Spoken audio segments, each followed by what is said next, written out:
현지 시간으로 5월 27일부터 29일까지 미국 라스베가스에서 역대 최대 규모의 비트코인 컨퍼런스 행사가 열렸습니다. 이번 행사에는 JD 벤스 현 미국 부통령, 트럼프 정부의 크립토 장관으로 재직하고 있는 데이비드 sak스, 일론 머스크와 함께 정부 효율부를 이끌었던 비벡 라마스와미, 미국 상원의원 디지털 자산 위원장을 맡고 있는 신시아 루미스 등 미국 내 정치인들이 참석을 했으며 스트래티지의 마이클 세일러, 21 캐피털의 잭 말러스, 메타플래닛의 사이먼 그로비치와 같이 전략적으로 비트코인을 비축하는 기업들의 대표들과 테더 CEO 파울로 아르도니노, HBO 다큐멘터리에서 사토시라고 조명받았던 블록스트림의 아담 백, 아버지가 미국 상무부 장관인 켄터 피츠제럴드의 회장 브랜든 러트닉 또한 이번 행사에 참석했습니다. 이번 비트코인 컨퍼런스에는 역대 최대로 400명의 연사가 참석하고 5,000개의 기업들이 참석했으며 30만 명의 사람들이 참석했습니다. 저를 포함해서 태평양 건너 나라에 있는 비트코인 컨퍼런스에 참석하지 못한 분들의 아쉬움을 달래고자 이번 영상에서는 라스베가스에서 열린 비트코인 행사를 가상으로 만나보도록 하겠습니다.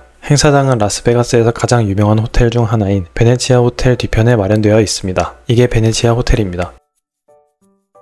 베네치아 호텔 뒤편으로 이동해서 비트코인 컨퍼런스가 열리는 행사장으로 이동해 보겠습니다. 여기가 행사장 입구이고 이 안에서 비트코인 컨퍼런스 행사가 열리고 있습니다.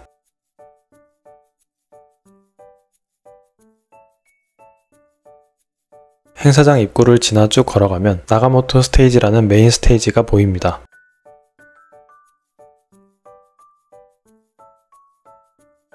여기서 미국의 부통령과 트럼프의 아들들, 테더의 CEO, 마이클 세일러, 사이페딘 아모스, 아담 백, 그리고 자유의 상징으로 대표되는 로스 울브리히트가 발표했기 때문에 메인 스테이지 위주로 비트코인 컨퍼런스를 즐겨보도록 하겠습니다. 가장 많은 주목을 받았던 미국 부통령 JD 벤스는 메인 스테이지에서 어떤 이야기를 했을까요? JD 벤스 부통령은 비트코인 컨퍼런스를 단순한 행사가 아니라 운동이라고 했습니다. 이 운동은 아래서부터 위로의 진정한 상향식 혁신이며 암호화폐의 미래는 선출되지 않는 관료들에 의해서가 아닌 개개인의 국민들에 의해서 결정될 것이라고 말했습니다. 그렇기 때문에 암호화폐의 중요성은 워싱턴에서 만드는 나쁜 정책들에 대한 해지 수단이자 치솟는 인플레이션에 대한 해지 수단으로서의 역할을 할 뿐만 아니라 소비자를 차별하려는 민간 금융 산업과 기술 장악하여 통제력을 행사하려는 엘리트 집단에 대한 해지 수단이라고 말했습니다. 트럼프 행정부에서는 그동안 만연했던 암호화폐 산업에 대한 노골적인 적대감을 없애고 비트코인 커뮤니티의 동맹이 될 것이라 선언하며 디지털 자산 산업을 단순한 투자나 기술이 아닌 개인의 자유의 상징이자 동력으로 간주하겠다고 말했습니다. 구체적으로는 이전 행정부가 만든 암호화폐에 대해 적대적인 규제와 법을 제거함으로써 연방정부가 제정한 규정들을 철폐하는 데 우선순위를 둘 것이라고 말했습니다. 그리고 신시아 루미스 상원의원 등이 주도하는 지니어스 법 통과를 지지하며 규제 불확실성으로 인해 해외로 밀려난 스테이블 코인 활동을 다시 가져오는 것처럼 암호화폐 산업을 주류 경제로 가져오기 위한 산업의 혁신을 지지하고 규제 명확성을 확보하여 3조 달러 규모의 산업이 해외로 유출되는 것을 막겠다고 말했습니다. JD 벤스 부통령은 비트코인이 향후 10년간 미국에게 전략적으로 중요한 자산이 될 것이라 주장하며 중국이 비트코인을 좋아하지 않는다면 미국은 비트코인을 좋아해야 한다고 말했습니다. 트럼프 행정부의 정책을 추진하기 위해서는 앞으로 비트코인 커뮤니티의 도움과 가이드, 그리고 협력이 필요하다는 것을 강조하며 연설을 마쳤습니다. JD 벤스의 키노트 연설은 현재 미국 행정부가 비트코인을 단순히 투자나 산업을 위한 수단으로 생각하는 것을 넘어서 기존 주류 엘리트 집단의 통제에 대항하는 해지 수단, 정부의 무분별한 정책에 대한 해지 수단으로서 생각한다는 점이 인상적이었습니다. 이어서 같은 메인 스테이지에서 트럼프의 아들들 에릭 트럼프와 도널드 트럼프 주니어, 그리고 이들이 설립한 회사인 아메리칸 비트코인의 회장과 CEO가 모여서 이야기를 나누고 있었습니다. 아메리칸 비트코인이 어떤 회사인지 간략하게 설명하면 이 회사는 지난 3월 31일 트럼프 둘째 아들인 에릭 트럼프가 공동 설립자이면서 최고 전략 책임자로 참여한 회사입니다. 이 회사는 캐나다 비트코인 채굴 기업인 허트8과 아메리칸 데이터 센터라는 두 회사가 합병하여 만들어진 합작 법인 회사로 비트코인을 전략적으로 비축하고 해시레이트 50 exAC 이상, 전력 효율 15줄 테라이시 미만을 달성하여 효율적인 비트코인 채굴 기업이 되는 것을 목표로 하고 있습니다. 비트코인 컨퍼런스에서 이들은 비트코인 채굴 기업은 비트코인을 시장에서 사는 것보다 할인된 가격에 살 수 있는 기회를 제공받으며 현재 비트코인당 약 4만에서 통해서 41,000달러의 매우 낮은 비용으로 비트코인을 채굴하여 높은 마진을 얻고 있다고 말했습니다. 뿐만 아니라 비트코인 채굴은 금과 같은 다른 원자재 채굴과는 다르게 미국 내 데이터 센터를 구축하고 미국 에너지를 사용하는 데 중점을 두고 있으며 그들은 텍사스의 저렴한 에너지를 발굴하고 활용하고 있어 이러한 비트코인의 비즈니스 모델은 가장 멋진 사업 모델이라고 평했습니다. 그러면서 그들은 현재 아메리칸 비트코인이 비트코인을 비축하려는 계획을 포함하여 트루스 소셜의 25억 달러 비트코인 전략자산 비축 계획 발표한 것을 말하면서 이들은 비트코인을 매우 장기적으로 보고 있다고 이야기했습니다. 현재 암호화폐에 대한 정서는 50에서 100년 전 금에 대한 정서와 비슷하며 현재 비트코인 시가총액 2조 달러는 전세계 자산 약 400조 달러에 비해 아직 성장할 여지가 많다고 보았습니다. 한편 일반 미국인들을 위한 조언으로는 비트코인 가격이 10만 달러 이상인 것에 대해서 걱정하거나 하나 전체를 살 수 없다고 생각할 필요가 없다고 말했습니다. 소액이라도 즉 비트코인의 일부 사토시라도 구매해야 한다고 강조했습니다. 일단 투자하면 시장에 더 많은 관심을 갖게 되고 이해하게 된다고 말했습니다. 비트코인이 비싸다는 말은 10년 넘게 계속되어 온 이야기라고 덧붙이며 비트코인 시스템은 분할 구매가 가능하도록 설계되었으며 개인은 0에서 벗어나 비트코인 축적을 시작하는 것이 중요하다고 강조했습니다. 트럼프 가문의 아들들이 비트코인뿐만 아니라 밈코인 발행과 같은 암호화폐 관련된 일을 한다는 것은 잘 알려진 사실입니다. 하지만 최근 트루스 소셜의 25억 달러 비트코인 비축 발표와 비트코인 채굴 기업 설립으로 사업 영역을 비트코인 채굴과 미국 에너지 산업으로 확장하는 것을 보면 최근에 이들의 비즈니스가 비트코인을 중심으로 되고 있다는 것을 보여주고 있고 이번 대담에서도 비트코인에 대한 전략에 주로 초점을 맞추고 있다는 것을 확인할 수 있었습니다. 다음 발표가 있을 때까지 잠시 메인 스테이지를 떠나 다른 곳을 둘러보도록 하겠습니다. 메인 홀에는 많은 사람들이 붐비고 있는데요. 어떤 재밌는 행사들이 있는지 한번 살펴보도록 하겠습니다. 홀에서 가장 먼저 눈에 띄는 것은 열심히 자전거를 타고 있는 사람입니다. 히트비트라는 비트코인 채굴기 겸 히터를 파는 회사의 부스인데요. 히트비트 부스에서는 프루프 오브 워크 스테이션이라는 작업 증명 스테이션을 만들어 사람들이 자전거를 타는 만큼 비트코인이 채굴되는 것을 시각화시켜 작업 증명을 두 다리로 직접 경험할 수 있는 공간을 만들었습니다. 이 부스에는 비트코인 스탠다드 저서의 저자인 사이페딘 아모스와 맥스 카이저를 포함한 수백 명의 사람들이 왔다 갔는데요. 비트코인 채굴기의 발열을 활용한 기업이 준비한 흥미로운 행사였습니다. 히트비트는 미국 델라웨어에 위치한 회사로 주 라인업은 히트비트 맥시와 히트비트 트리오로 해시레이트와 가격은 히트비트 맥시의 경우 1200달러에 49테라해시, 히트비트 트리오의 경우 800달러에 19테라해시로 구형 비트코인 채굴기인 엔트마이너 S9과 비슷한 수준입니다. 다른 쪽에서는 솔로 사토시 부스도 있었습니다. 솔로 사토시는 집에서도 채굴할 수 있는 비트엑스라는 비트코인 홈마이닝 기기를 판매하는 기업입니다. 이번 행사에서 솔로 사토시는 비트코인 감마 601을 100달러 미만에 판매하는 파격 할인 행사를 열었는데 가장 많이 할인한 120달러보다 더 낮은 가격에 할인 행사를 하고 있었습니다. 솔로 사토시는 테슬라의 오렌지색 사이버 트럭으로도 비트엑스 채굴기를 돌릴 수 있다는 것을 보여주면서 미래의 전기자동차의 에너지를 비트코인 채굴에도 활용할 수 있다는 재미있는 아이디어를 보여주기도 했습니다. 이 외에도 비트코인 채굴풀 중 5손가락 안에 드는 BRBTC 채굴풀의 부스와 가정용 채굴기 아발론 시리즈로 유명한 카나안, 와츠 마이너라는 비트코인 채굴용 에이직을 개발하는 중국의 마이크로비티 등 다양한 채굴 기업들의 부스가 있었습니다. 채굴 기업 외에도 빅프린트라는 책을 쓴 저자인 로렌스 레파드도 만나볼 수 있었고 비트코인으로 거래하는 웹사이트를 개발했다는 이유로 종신형을 선고받고 트럼프 행정부 들어서 사면된 로스 울브리 히트의 수감 시절 의류를 경매하는 부스도 있었습니다. 이 부스는 비트코인 컨퍼런스에서 연사로 참석하기도 한 로스 울브리 히트 본인이 직접 방문하기도 했습니다. 이제 메인 스테이지에서 로스 울브리 히트의 발표가 있을 예정이니 메인 스테이지로 다시 돌아가 보도록 하겠습니다.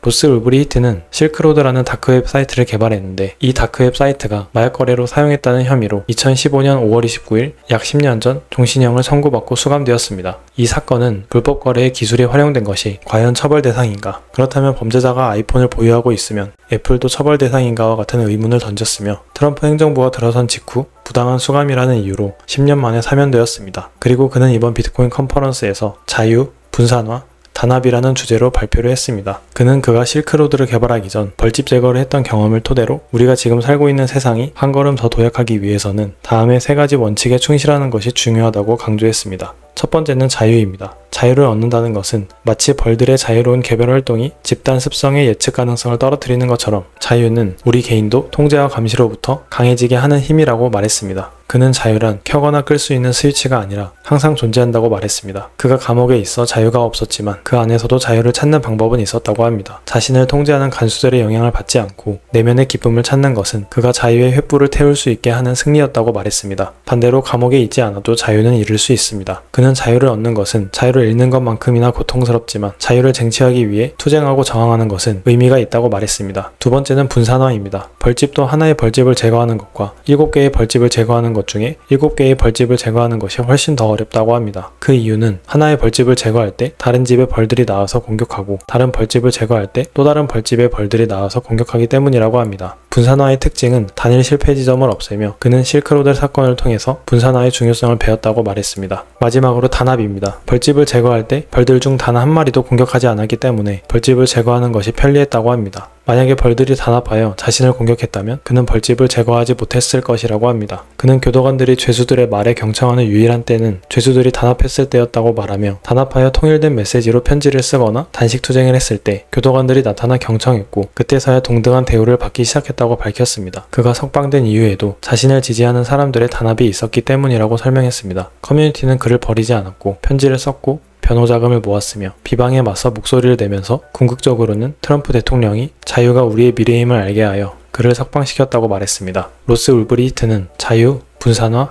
그리고 단합 이 세 가지 원칙을 지킨다면 우리는 더 나은 세상으로 도약할 수 있을 것이라고 강조하면서 연설을 마쳤습니다.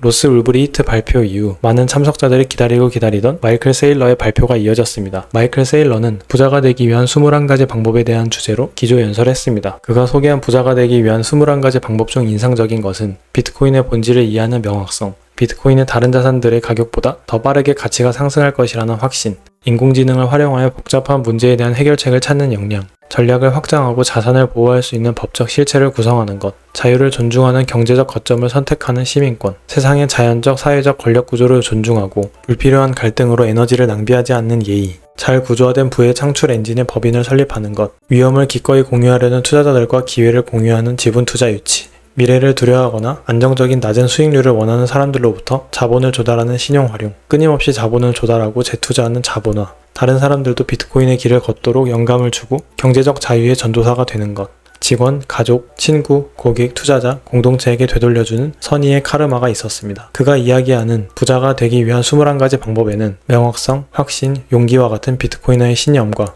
법인, 시민권, 자본화와 같은 사업가로서의 신념, 그리고 전도, 카르마와 같은 비트코이너의 이상이 모두 포함되어 있어 세일러가 비트코인을 어떤 관점에서 바라보고 있는지, 앞으로 얼만큼의 영역으로 확장할 것인지 방향을 알 수 있는 발표였습니다. 뒤이어 이어질 사이페딘 아모스의 테더의 국채 매입이 달러에 미칠 영향에 대한 발표에 앞서 몇 가지 중대한 발표를 보고 가도록 하겠습니다. 파키스탄 정부에서 비트코인 채굴과 비트코인 전략자산 비축을 할 예정이라는 발표입니다. 파키스탄의 블록체인 및 암호화폐 특별 보좌관인 빌랄 비니 사키브는 파키스탄 정부가 국가 주도의 비트코인 전략 비축을 설립할 계획이라고 발표했습니다. 그는 이 비축된 비트코인을 절대 판매하지 않을 것이라고 강조하며 이는 장기적인 디지털 자산 보유 전략의 일환임을 밝혔습니다. 또한 파키스탄 정부는 2000메가와트의 잉여 전력을 비트코인 채굴 및 인공지능 데이터 센터에 할당할 계획을 발표했습니다. 두 번째로 우리나라 이강인 선수가 속해있는 파리 생제르맹은 비트코인을 재무전략 자산으로 보유하고 있음을 공식 발표했습니다. PSG랩스의 책임자인 파르고 헬고소는 구단이 2024년부터 비트코인을 조용히 매입하여 현재까지 보유하고 있으며 이는 인플레이션에 대한 해지 수단이자 금융혁신 전략의 일환이라고 설명했습니다. 마지막으로 약 90년 전통의 스테이크앤쉐이크의 최고 운영 책임자가 2025년 5월 16일부터 비트코인 결제를 전세계 매장에 도입했으며 비트코인 결제를 통해 결제 수수료를 50% 절감했다고 밝혔습니다. 또한 도입 첫날에는 전세계 비트코인 거래의 500건 중 한 건이 스테이크앤쉐이크에서 이루어졌다고 밝히며 미국 내에서 대규모로 비트코인 결제 매장 도입한 성과에 대해서 발표했습니다. 마지막으로 비트코인과 테더, 달러 밀크쉐이크 마시기라는 주제로 비트코인 스탠다드 저서를 낸 저자 사이페딘 아모스의 발표가 이어졌습니다. 달러 밀크쉐이크 이론은 미국 투자 전문가이자 거시경제 분석가 브렌트 존슨이 소개한 개념으로 글로벌 유동성이라는 밀크쉐이크를 미국이 모두 흡수하는 상황을 묘사한 이론입니다. 사이페딘 아모스의 달러 밀크쉐이크 마시기라는 발표 주제는 테더를 유동성을 빨아들이는 빨대로 밀크쉐이크를 글로벌 유동성으로 묘사하고 비트코인을 그 밀크쉐이크를 단숨에 흡수하는 주체로 빗댈 수 있음을 의미하고 있습니다.